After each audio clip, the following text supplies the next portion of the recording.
குரு பிரம்மா குரு விஷ்ணு குரு தேவோ மகேஸ்வரக குரு சாட்சாத் பரபிரமம் தஸ்மை ஸ்ரீ குருவே நமக. ஓம் ஸ்ரீ ராஜகணபதி ஐயனே போற்றி போற்றி. ஓம் ஸ்ரீ லோபாமுத்திரை சமேத ஸ்ரீ ஸ்ரீ அகத்தியர் ஐயா போற்றி போற்றி. அனைவருக்கும் வணக்கம். குரு அருள் ஆஸ்ட்ரோ முத்து உங்களோடு. இன்று நாம் பார்க்க இருக்கும் தலைப்பு லவ் மேரேஜ், விருப்ப திருமணம்.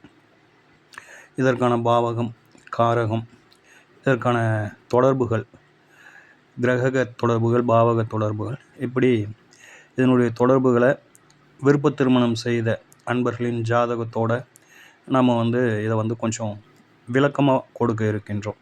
சரிங்களா? இந்த விதிகளை பார்த்துட்டு உடனே உங்களுக்கு உங்கள் தெரிஞ்சவங்களுடைய ஜாதகத்தில் அப்ளை பண்ணி பார்த்து பயத்தை ஏற்படுத்திக்காதீங்க அப்படிங்கிறது நம்மளுடைய ஒரு பரிந்துரை. ஏன்னா சில விஷயங்களை பொறுத்தவரையிலும் இது நம்ம வீட்டில் இருக்கிறவங்களுக்கு இருக்குதா அப்படின்னு செக் பண்ணி பார்க்கறது இயல்பு. சரிங்களா? ஆனால் இதில் நாம் கூர்ந்து கவனிக்க வேண்டிய ஒரு விஷயம் அப்படின்னாக்கா, ஒரு விதி ஜாதகத்தில் இருக்குது அப்படின்னாலும், அந்த தொடர்புகள் அந்த ஜாதகத்தில் இருக்குது அப்படின்னாலும், அது செயல்பாட்டுக்கு வரத்துக்கு இப்போது அது தயாராக இருக்குதா அப்படிங்கிறத நம்ம முதல்ல உறுதிப்படுத்திக்கணும். அப்போது என்ன இதனுடைய நிலைப்பாடு அப்படின்னாக்கா, ஒரு விதியோ அல்லது ஒரு கிரகச் சேர்க்கையோ இருந்தாலும் அதன் தசாபுத்தி அமைப்புகள் செயல்பாட்டுக்கு வராத வரை அதனுடைய பலாபலன்களை ஜாதகர்களால் உணரவோ அனுபவிக்கவோ முடியாது அப்படிங்கிறது ஒரு தீர்க்கமான ஒரு நிலைப்பாடு பார்த்துக்கோங்க. அதனால் அந்த விதிகளை பார்த்துட்டு உடனே ஒரு பயம் ஏற்படுத்தி கொள்வது அல்லது இது இப்படித்தான் அப்படின்னு சொல்லிட்டு மற்றவங்கள நம்ம ஒரு தீர்க்கமான பதிலை அவங்களுக்கு நம்ம கொடுக்கறது, அதெல்லாம் கொஞ்சம் ஏனோ தானோ அப்படின்னு சொல்லிட்டு இந்த விதியை பயன்படுத்தாதீங்க அப்படின்ட்டு நம்மளுடைய தாழ்மையான வேண்டுகோள். சரிங்களா? ஸோ ஒரு விதியை ஒரே கோணத்துலேயும் பார்க்கறத தவிர்த்துக்கணும். ஒரு விதி அதே விதியை நம்ம மற்ற கோணங்களில் பார்த்தோம்னாலும் அதே பதிலாக அந்த ஜாதகம் நமக்கு கொடுக்கணும். அப்படி கொடுக்கும்பொழுது தான் ஒன்றுக்கும் மேற்பட்ட கோணங்களில் ஆய்வுகளில் ஒரு விதி மற்ற அந்த ஆய்வுகள்லேயும் நமக்கு அது சேர்த்து கொடுத்துக்கிட்டே இருக்கும்போது அது அந்த பலன் உறுதியாக நடப்பதில் கொஞ்சம் கூடுதல் பலம் இருக்குது அப்படிங்கிறத நம்ம உணர்ந்துக்கலாம். அப்படி உணர்ந்து அது தற்போதைய நிலையில் தசாபுத்தி அமைப்புகளாக ஜாதகருக்கு போகுதா அப்படிங்கிறதையும் நம்ம கூர்ந்து கவனிச்சுட்டு அதுக்கப்புறம் நம்ம பலன்களை நமக்கு வரும் வாடிக்கையாளரிடம் பகிர்ந்து கொள்வது சிறப்பு அப்படிங்கிறத பார்த்துக்கோங்க. சரிங்களா? ஸோ இன்றைக்கி முதல்ல காதல் அப்படிங்கிறதுக்கான பாவ தொடர்புகளை முதல்ல பார்த்துருவோம். ஏன்னா கிரக தொடர்புகளை காட்டிலும் பாவ தொடர்புகள் மிக வலிமையாக ஒரு விஷயத்தை எடுத்து சொல்லுது. இது என்னுடைய தனிப்பட்ட கருத்து. சரிங்களா? ஸோ முதல்ல காதல் அப்படின்னாக்கா அதனுடைய பாவ தொடர்புகளை பார்த்துருவோம். காதல் அப்படிங்கிற பாவம் அப்படிங்கிறது எந்த லக்னமாக இருந்தாலும் 5ஆம் பாவகம் தான் காதலை சுட்டி காட்டக்கூடிய ஒரு பாவகம். அந்த பாவகத்தோடு தொடர்பு இருக்கின்ற அமைப்பு தான் திருமணத்தை கொடுக்குது. திருமணம் அப்படிங்கிறது 7ஆவது பாவம். அப்போது 5-7 தொடர்பு அல்லது 7-5 தொடர்பு, இதை எப்படி வேணாலும் நீங்கள் மாற்றி அமைத்து கொள்ளலாம் அப்படிங்கிறத பார்த்துக்குவாங்க. இந்த தொடர்புகள் விருப்ப திருமணம் அல்லது லவ் மேரேஜ் அப்படிங்கிற நிலைப்பாட்டை சொல்லும். அடுத்ததாக 1-5 தொடர்பு, 5-1 தொடர்பு. இந்த தொடர்புகள் அப்படிங்கிறது பாவக ரீதியாக விருப்ப திருமணம் அப்படிங்கிற ஒரு நிலைப்பாட்டை கொண்டுட்டு வந்தது. இது எங்கே அந்த விருப்ப திருமணம் அப்படிங்கிறத கொண்டு வருது அப்படின்னாக்கா, 5ஆம் இடம் என்பது காதல், லக்னம் அப்படிங்கிறது 1 அப்படிங்கிறது ஜாதகரின் சிந்தனை. அந்த சிந்தனையில் அமர்ந்து அது தனது சமசப்தம பார்வையாக 7ஆம் இடத்தை பார்த்துக்கோங்க. அப்போது 1-5-7 தொடர்பு அப்படிங்கிறது அந்த இடத்துலையும் வந்துடும் அப்படிங்கிறது இதனுடைய நிலைப்பாடு பார்த்துக்கோங்க. சரிங்களா? அடுத்த பாவ தொடர்பு அப்படின்னும் போது 1-7 தொடர்பு. இந்த 1-7 தொடர்பு அப்படிங்கிறது என்னத்தை கொடுக்குது அப்படின்னாக்கா, முன்பின் அறியாத ஒரு வாழ்க்கை துணையை இது சுட்டி காட்டுறதில்ல. அப்படின்னாக்கா இது என்ன மாதிரியான ஒரு அமைப்பை வாழ்க்கை துணையை கொடுக்குது அப்படின்னாக்கா, ஒன்று உறவில் திருமணத்தை கொடுக்குது. அப்படி இல்லை அப்படின்னாக்கா ஜாதகருக்கு ஏற்கனவே அறிமுகமான ஒரு வாழ்க்கை துணையை இது கொடுக்குது அப்படிங்கிற மாதிரியான ஒரு நிலைப்பாடு. இன்னும் ஒரு சில அமைப்புகளுக்கு பார்த்தோம் அப்படின்னாக்கா, நிச்சயம் பண்ணிடுறாங்க. நிச்சயம் பண்ணதுக்கப்புறம் அந்த நிச்சயம் பண்ண அந்த கப்புள்ஸ் என்ன பண்ணுறாங்க அப்படின்னாக்கா, இன்றைய காலகட்டத்தில் அவங்க வந்து ஏதோ ஒரு வகையில் இந்த செல்ஃபோன் மூலம் பேசிக்கிறது, வாட்ஸ்அப் மூலம் பேசிக்கிறது, அல்லது எங்கன்னா வெளியில் போயிட்டு தங்களுக்குள்ளே இருக்கிற அந்த புரிதலை மேலும் வளர்த்துக்கிறது, அந்த அந்யோன்யத்தை வளர்த்துக்கிறது, அந்த கூச்சம் அப்படிங்கிறத திருமணத்துக்கு முன்னாடியே தவிர்த்து விடுவது அப்படிங்கிறதுலாம் வருது அப்படிங்கிற மாதிரியான ஒரு நிலைப்பாடு. எனக்கு ஏற்பட்ட ஒரு அனுபவம் அப்படின்னும்போது, என்னுடைய நண்பருக்கு வந்து திருமணம் நிச்சயம் ஆயிடுச்சு. திருமணம் நிச்சயமானதுக்கப்புறம் அவங்க என்ன செஞ்சாங்க அப்படின்னாக்கா, கிட்டத்தட்ட வந்து இவங்க பையன் வந்து, "அம்மா நான் போயிட்டு பொண்ணை பார்க்கணும்" அப்படின்னும்போது, அவங்க அம்மா வந்து, "திருமணத்துக்கு முன்னாடி இதெல்லாம் போயிட்டு பார்க்கறது நல்லது இல்லைடா" அப்படின்னும்போது அவர் வந்து ஒத்துக்கவே இல்லை. அதுக்கப்புறம் அந்த அம்மா என்ன செஞ்சாங்க அப்படின்னாக்கா, பொண்ணு வீட்டுக்கு தகவல் சொல்லி, இந்த அம்மாவும் கூட போனாங்க. கூட போயிட்டு அந்த பொண்ணை வீட்டில் உட்கார வச்சு பேசி, இந்த பையனும் கொஞ்ச நேரம் பேசியிருந்துட்டு, இப்படியே வந்து திருமணத்துக்கு முன்னாடி ஒரு 3, 4 முறை இந்த அம்மாவும், இந்த நிச்சயிக்கப்பட்ட பையனும், என்னுடைய நண்பரும், அவங்கள வாழ்க்கை துணையை போயிட்டு அங்கே போயிட்டு பேசிட்டு வந்த ஒரு நிலைப்பாடுகள்லாம் நான் வந்து நேரில் வந்து சந்தித்து உணர்ந்திருக்கின்றேன். இப்படியெல்லாம் கூட இது வந்து அப்போது இது என்ன சொல்ல வருது அப்படின்னாக்கா, திருமணத்துக்கு முன்னாடியே வந்து அவங்க வந்து அறிமுகமாயிடுறாங்க, பழக்கமாயிடுறாங்க, பேசிக்கிறாங்க. ஸோ அது வந்து ஒரு கூச்சம். ஒரு காலத்தில் வந்து கல்யாணம் ஆகி ஒரு ஃபர்ஸ்ட் நைட் வரலுமே பேசாத இருந்த காலகட்டங்கள்லாம் நம்மளுடைய சமூகத்தில் இருந்துருக்குது. இப்படி பல விதங்கள், பல நிலைப்பாடுகள் அப்படிங்கிறது இதில் உண்டு அப்படிங்கிறத பார்த்துக்கோங்க. சரிங்களா? இப்போது பாவக ரீதியாக நம்ம வந்து சொல்லிட்டோம். அடுத்ததாக கிரக ரீதியாக அப்படின்னு சொல்லிட்டு சொல்லுகின்ற பொழுது, என்னை பொறுத்தவரையிலும் செவ்வாய் சுக்கிரன் அப்படிங்கிற இந்த கிரகண தொடர்பு அப்படிங்கிறது, இது வந்து முன்பின் அறியாத ஒரு வாழ்க்கை துணையை இதுவும் வந்து கொடுக்கறதில்ல அப்படிங்கிற மாதிரியான ஒரு நிலைப்பாடு பார்த்துக்கோங்க.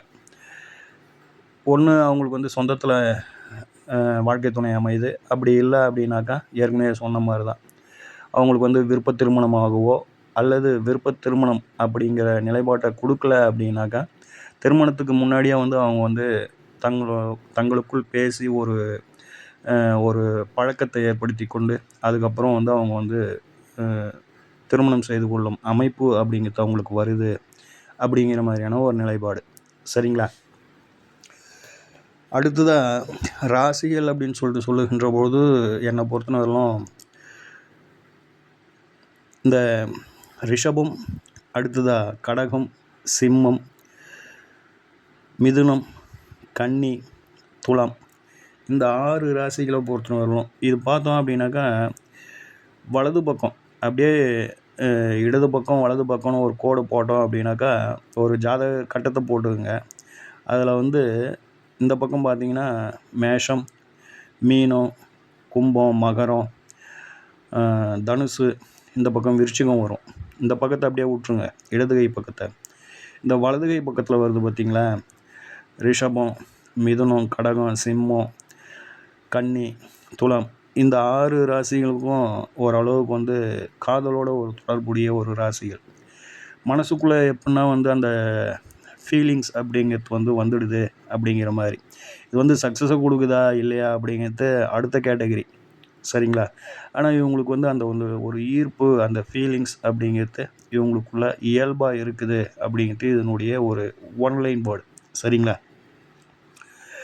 இப்போது நாம் வந்து பாவக தொடர்புகளை சொல்லிட்டோம், கிரக தொடர்புகளை சொல்லிட்டோம்.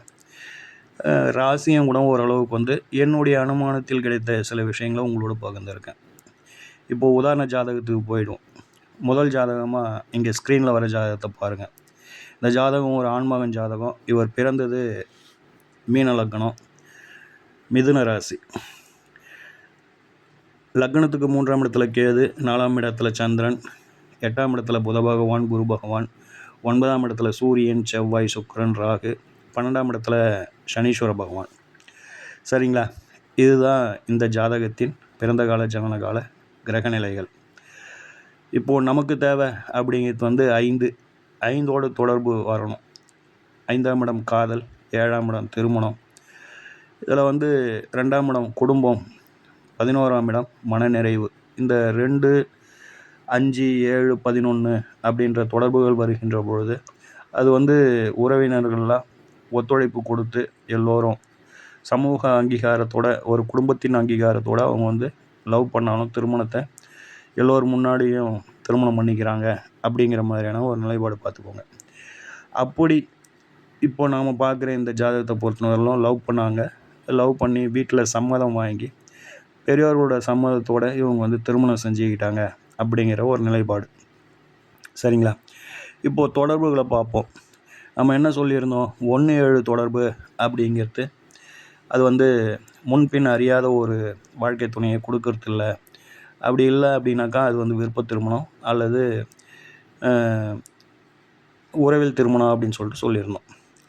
இப்போது இந்த மீன லக்னத்தில் பிறந்த இந்த ஜாதகரை பொறுத்தவரையிலும் 7ஆம் அதிபதி புதன், லக்னாதிபதி குரு இருவரும் சேர்ந்து துலாத்தில் இருக்கிறாங்க. சரிங்களா? இப்போது அடுத்த நிலைப்பாட்டுக்கு வருவோம். இந்த 5ஆம் இடம் அப்படிங்கிறது காதல் அப்படின்னு சொல்லிட்டு சொல்லியிருந்தோம். அந்த தொடர்பு வரணும் இல்லைங்களா? 1, 7 தொடர்பு வந்துடுச்சு. இப்போ வந்து 5 தொடர்பு வரணும். 5ஆம் இடம் என்பது இந்த லக்னத்தின் 5ஆம் இடம் கடகம். இந்த கடகத்தின் அதிபதி எங்கே இருக்கிறாருன்னு பார்த்தோம்னா மிதுனத்தில் இருக்கிறார். குரு பகவான் தனது 9ஆம் பார்வையால் அந்த மிதுனத்தை பார்ப்பார். இப்போது 1, 7, 5 தொடர்பு அப்படிங்கிறது வந்துடும். இப்போது 11ஆம் இடத்தின் தொடர்பு வரணும். 11ஆம் அதிபதி 12ல் இருக்கிறாரு. இவங்களுக்கு திரிகோணத்தில் இருக்கிறாரு அப்படிங்கிறத நம்ம வந்து மறந்துடக்கூடாது. சரிங்களா? திரிகோண பாவங்களில் இருக்கும் கிரகங்கள் தங்களுக்குள் ஒன்றுக்குள் ஒன்று ஒரே நிலைப்பாட்டோட ஒத்த மனநிலையில் ஒன்றுக்குள் ஒன்று சேர்ந்து இயங்கும் தன்மை உடையது அப்படிங்கிறது நாடி விதி பார்த்துக்கோங்க. அந்த அமைப்பில் இங்கே பாருங்கள், 1, 7, 11, 5 தொடர்பு அப்படின்னு சொல்கிறது மிதுனம், துலாம், கும்பம் இந்த 3 திரிகோண ராசிகளில் அமர்ந்து இந்த ஜாதகரை வந்து விருப்ப திருமணம் செய்ய வச்சுது. அந்த விருப்ப திருமணமும் அவங்களுடைய பெற்றோரோட சம்மதத்தோடு இவருக்கு வந்து நடந்தது அப்படிங்கிறது கூடுதல் தகவல் பார்த்துக்கோங்க. சரிங்களா? அடுத்த ஜாதகத்துக்கு வருவோம். அடுத்து உதாரண ஜாதகமாக இங்கே ஸ்க்ரீனில் வர ஜாதகத்தை பாருங்கள். இந்த ஜாதகம் அப்படிங்கிறது வந்து ஒரு பெண்மகள் ஜாதகம். சரிங்களா? இந்த அம்மா பிறந்தது அப்படின்னு சொல்லுகின்ற பொழுது விருச்சிக லக்னம். லக்னத்தில் சூரிய பகவான், புத பகவான், 2ல் குரு, ராகு, 7ஆம் இடத்துல சனீஸ்வர பகவான், 8ல் கேது, 12ல் சந்திரன், செவ்வாய், சுக்கிரன். இதுதான் ஜனனகால கிரக நிலைகள். இப்போது நம்ம தொடர்புகளுக்கு வந்துடும். 1-7 தொடர்பு அப்படின்னு சொல்லிட்டு இருந்தது அப்படின்னாக்கா நம்ம சொன்னது தான், ஏற்கனவே சொன்னது தான், முன்ன பின்ன அறியாத ஒரு வாழ்க்கை துணை வராது அப்படின்னு சொல்லிட்டு சொல்லியிருந்தோம். இங்கே லக்னம் அப்படிங்கிறது விருச்சிகம், லக்னாதிபதி செவ்வாய். 7ஆம் இடம் அப்படிங்கிறது ரிஷபம், அதிபதி சுக்கிர பகவான். இருவரும் சேர்ந்து 12ல் இருக்கிறாங்க. அடுத்ததாக கிரகங்களின் சேர்க்கையில் நம்ம என்ன சொல்லியிருந்தோம் அப்படின்னாக்கா, செவ்வாய் சுக்கிரன் சேர்க்கை அப்படிங்கிறது அது வந்து முன்பின் அறியாத ஒரு வாழ்க்கை துணையை கொடுக்கறதில்ல அப்படின்னு சொல்லிட்டு சொல்லியிருந்தோம். இங்கேயும் பாருங்கள், அந்த விதியும் இவங்களுக்கு வந்து பொருந்தி வருது. செவ்வாய் சுக்கிரன் சேர்க்கை துலாத்தில் இருக்குது. ஆக 2 விதிகள் வந்து இவங்களுக்கு வந்து பொருந்தி வருது. அதாவது வந்து பாவக ரீதியாகவும் பொருந்தி வருது, கிரக ரீதியாகவும் பொருந்தி வருது. சரிங்களா? அடுத்து 7ஆம் இடத்துல சனீஸ்வர பகவான் இருக்கின்ற அந்த அமைப்பு பொறுத்தவரையிலும் ஜோதிட சாஸ்திரம் என்ன சொல்லுது அப்படின்னாக்கா, அந்த திருமணத்தில் அவங்களுக்கு வந்து ஏதோ ஒரு வகையில் வந்து வித்தியாசம் இருக்கும் அப்படிங்கிறது ஜோதிட விதி. அதாவது வந்து என்ன மாதிரியான ஒரு வித்தியாசம் அப்படின்னாக்கா, 1 வயசு வித்தியாசம், இல்லைனா மதம், இல்லைனா அவங்க இருவருக்குள்ளே இருக்கிற கல்வி, இல்லைனா நிறம், உயரம், அவங்களுக்குள்ளே இருக்கிற அந்த பொருளாதாரம், கலாச்சாரம். கலாச்சாரம் அப்படின்னும்பொழுது உதாரணத்துக்கு ஒரே மதமாக இருப்பாங்க. ஆனால் இருவருடைய கலாச்சாரம் அப்படின்னும்போது ஒருத்தவங்க வந்து ஆந்திராவில் இருக்கிறாங்க, ஒருத்தவங்க வந்து தமிழ்நாட்டில் இருக்கிறாங்கன்னு வச்சுக்கிங்க. இவங்களுக்குள்ள அந்த கலாச்சாரம் அப்படிங்கிறது வந்து நிறைய வித்தியாசப்பட்டு போயிடும். இப்படி 7ஆம் இடத்துல சனீஸ்வர பகவான் இருக்கிற நீங்கள் எந்த ஜாதகத்தை வேணாலும் ஆய்வு பண்ணி பாருங்கள், ஏதோ ஒரு வித்தியாசம் அப்படிங்கிறது நிச்சயமாக இருக்கும் அப்படிங்கிற மாதிரியான ஒரு நிலைப்பாடு. சரிங்களா? இப்போது 3 விதத்தில் வந்து இவங்களுக்கு வந்து திருமணத்தில் ஒரு வித்தியாசம் வரும்னு சொல்லிட்டு சனீஸ்வர பகவான் சொல்கிறாரு. 17 தொடர்பு முன்ன பின்ன அறியாத ஒரு வாழ்க்கை துணை இல்லைன்னு சொல்லிட்டு அது சொல்லுது. செவ்வாய் சுக்கிரன் சேர்க்கை 12ல் முன்ன பின்ன அறியாத ஒரு வாழ்க்கை துணை இல்லை அப்படின்னு சொல்லிட்டு இதுவும் சொல்லுது. சரிங்களா? இப்போது 5ஆம் இடம் நம்மளுக்கு தொடர்பில் வரணும். 5ஆம் அதிபதியின் நிலையை பார்க்கணும். 5ஆம் குரு பகவானோட ராகு பகவான் சேர்ந்துருக்கிறார். சரிங்களா? இந்த குரு பகவான் அப்படிங்கிறவர் யாரோட சாரத்தில் இருக்கிறார் அப்படின்னு பார்த்தோம்னா 7ஆம் அதிபதி சுக்கிரனோட சாரத்தில் இந்த குரு பகவான் இருப்பார். இப்போது 2, 5, 7 தொடர்பு இங்கே வந்து கன்ஃபார்ம் ஆகி போச்சு அப்படிங்கிற மாதிரியான ஒரு நிலைப்பாடு. ஆக இந்த ஜாதகத்தை, இந்த பெண்மணியின் ஜாதகத்தை பொறுத்தவரையிலும் இவங்களுக்கு விருப்ப திருமணம் அப்படிங்கிற ஒரு அமைப்பை 4 விதமான நிலைப்பாடுகளில் இது வந்து அப்படி சொல்லிக்கிட்டே வருது பாருங்கள். சரிங்களா? ஸோ இப்படி ஒன்றுக்கு மேற்பட்ட விதிகள் அப்படிங்கிறது வந்து ஒரு விருப்ப திருமணம் அப்படிங்கிற ஒரு நிலைப்பாட்டை அப்படியே சொல்லிக்கிட்டே வரும். அப்போது நம்ம கூர்ந்து கவனிக்க வேண்டிய விஷயம், அந்த திருமணம் அப்படிங்கிற காலம் இந்த காலகட்டத்தில் போகுதா அப்படிங்கிறத பார்த்துக்கணும். அப்போது அந்த தசாபுத்தி காலங்கள் நடைமுறைக்கு வராமல் ஒரு விதி வந்து செயல்பாட்டுக்கு வராதுன்னு சொல்லியிருக்கோம் இல்லைங்களா? அப்படி இருக்கின்ற பொழுது தான் அந்த செயல்பாட்டுக்கு அந்த விதி வந்து அவங்கள வந்து அந்த சக்ஸஸ் அப்படிங்கிறத கொடுக்க வைக்குது. சரிங்களா? ஸோ இந்த பெண்மணியை பொறுத்தவரையிலும் இவங்க விருப்ப திருமணம் செய்தாங்க அப்படிங்கிறது இதனுடைய நிலைப்பாடு. இந்த ஜாதகத்தை பொறுத்தவரையிலும் 4, 5 விதங்களில் இது வந்து விருப்ப திருமணம் அப்படிங்கிறத கன்ஃபார்ம் பண்ணுது அப்படிங்கிறது நம்மளுடைய பரிந்துரை பார்த்துக்கோங்க. சரிங்களா? அடுத்த ஜாதகத்துக்கு வருவோம். இப்போது ஸ்க்ரீனில் வர இந்த ஜாதகத்தை பாருங்கள். இந்த ஜாதகத்தை பொறுத்தவரையிலும் இது வந்து ஒரு ஆண்மகன் ஜாதகம். சரிங்களா? இந்த ஜாதகத்தை பொறுத்தவரையிலும் லக்னம் கும்ப லக்னம், லக்னத்தில் புத பகவான், சனீஸ்வர பகவான், குடும்பஸ்தானத்தில் சூரியன், புதன், 4ஆம் இடத்துல கேது, 5ஆம் இடத்துல செவ்வாய் பகவான், லக்னத்துக்கு 7ஆம் இடத்துல சந்திர பகவான், 8ஆம் இடத்துல குரு, 10ஆம் இடத்துல ராகு. சரிங்களா? இதுதான் வந்து இந்த பர்த் சார்ட்டோட கிரக நிலைகள். இப்போ நாம் தொடர்புகளுக்கு வந்துடுவோம். 1, 5 தொடர்பு இங்கே பாருங்கள், லக்னத்தில் வந்துடுச்சு. ஜாதகர் பலமாக இருக்கிறார், ஜாதகர் ஆட்சியாக இருக்கிறார், லக்னாதிபதி ஆட்சி. 5ஆம் அதிபதி புதன் அப்படிங்கிறவர் லக்னத்தில் வந்து லக்னாதிபதியோடு சேர்ந்துருக்கிறார்.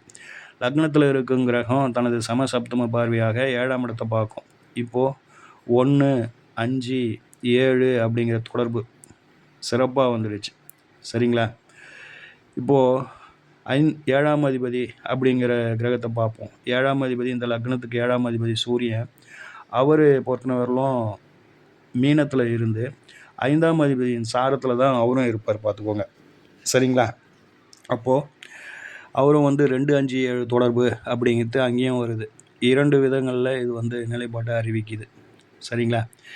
இப்போது அப்படியே வந்து நம்ம வந்து இதை வந்து ராசிக்கும் அப்ளை பண்ணி பார்க்கலாம். சரிங்களா? ராசி அப்படிங்கிறது வந்து சிம்ம ராசி. நம்ம ஏற்கனவே சொல்லியிருந்தோம், ராசிகளில் சிம்மம் அப்படிங்கிறது தன்னுடைய வாழ்நாளில் அது வந்து அந்த காதல் அப்படிங்கிற ஒரு விஷயத்தை கடக்காமல் அதனுடைய லைஃப் வந்து முடியாது அப்படிங்கிறது ஒரு நிலைப்பாடு பார்த்துக்கோங்க. அது காதல் அப்படிங்கிற ராசிகளில் இது வந்து ரொம்ப ஒரு முக்கியமான ராசி சிம்ம ராசி. இதுவும் வந்து ஒரு கூடுதல் விதி அப்படிங்கிறத பார்த்துக்கோங்க. சரிங்களா? அடுத்ததாக 2ஆம் அதிபதி, ராசிக்கு 5ஆம் அதிபதி 2ல் இருப்பார். 5, 2 தொடர்பு வந்துடுச்சு பார்த்துக்கோங்க. இந்த 5ஆம் அதிபதி ராசிக்கு 8ல் இருக்கும் சூரிய பகவானை தொடர்பு கொள்வார். இது வந்து 2, 5, 1 தொடர்பு. இதுவும் வந்து 1, 5 தொடர்பு ப்ளஸ் 2ஆம் இடத்துலேருந்து பார்க்குது அப்படிங்கிற மாதிரியான ஒரு நிலைப்பாடு பார்த்துக்கோங்க. அப்போது ராசி அப்படிங்கிறது தான் அதனுடைய நிலைப்பாட்டை வெளிப்படுத்துது. ராசிக்கு 7ல் சனீஸ்வர பகவான் ஆட்சியாகி இருப்பாருங்க.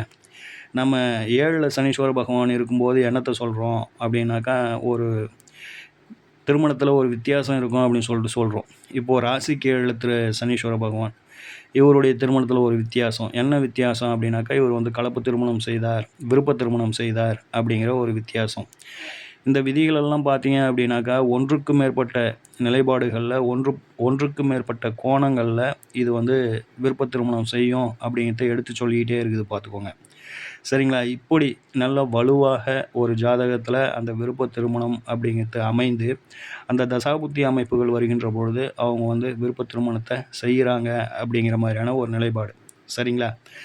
விருப்ப திருமணம் குடும்பத்தோடு எல்லாம் சேர்ந்து ஒரு திருமணத்தை செஞ்சு வைக்கிறாங்க, அங்கீகாரமான திருமணமாக ஆகுது, குடும்பம் சம்மதித்து திருமணம் நடக்குது அப்படின்னாக்கா அதற்கான பாவக தொடர்புகள் அப்படின்னும்போது 2, 5, 7, 11 அப்படிங்கிறத பார்த்துக்கோங்க. சரிங்களா? ரைட்.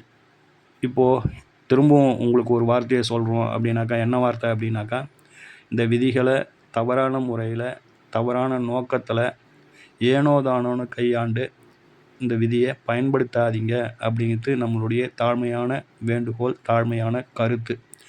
சரிங்களா?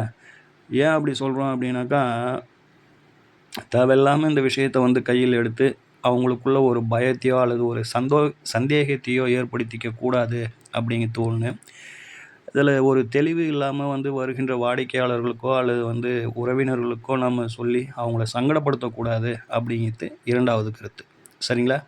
சொல்ல வந்த விஷயம் உங்களுக்கு தெளிவாக புரிஞ்சிருக்கும் அப்படின்னு சொல்லிட்டு நம்புகின்றோம். சரிங்களா?